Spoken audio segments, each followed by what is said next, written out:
તો મિત્રો લગભગ છેલ્લા 1.5 કે 2 મહિનાથી ચેતરપી વસાવા જેલની અંદર છે.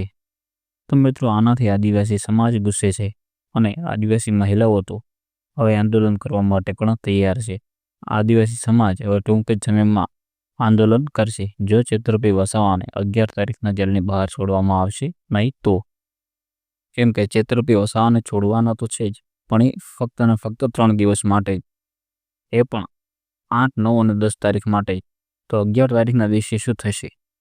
ચેતરપી વસાવાને 11 તારીખના દિવસે એટલે કે 11 સપ્ટેમ્બરના રોજ કોર્ટમાં પેશ કરવામાં આવશે, કોર્ટમાં હાજર કરવામાં આવશે અને ત્યારે આપણને પૂરતી માહિતી મળશે કે ચેતરપી વસાવાને જામીન મળે છે કે નથી મળતા, કે ચેતરપી વસાવા જેલની બહાર આવે છે કે નથી આવતા. ત્યારે આપણને બધી જ માહિતી મળી જશે. તો મિત્રો તમારે ચેતરપી વસાવાને પૂરતી માહિતી જોઈતી હોય તો આપણી ચેનલને સબસ્ક્રાઈબ કરી દેજો અને વિડીયોને લાઈક કરી દેજો. અને મિત્રો મને તો એવું લાગે છે કે ચેતરપી વસાવા 100% જેલની બહાર આવશે.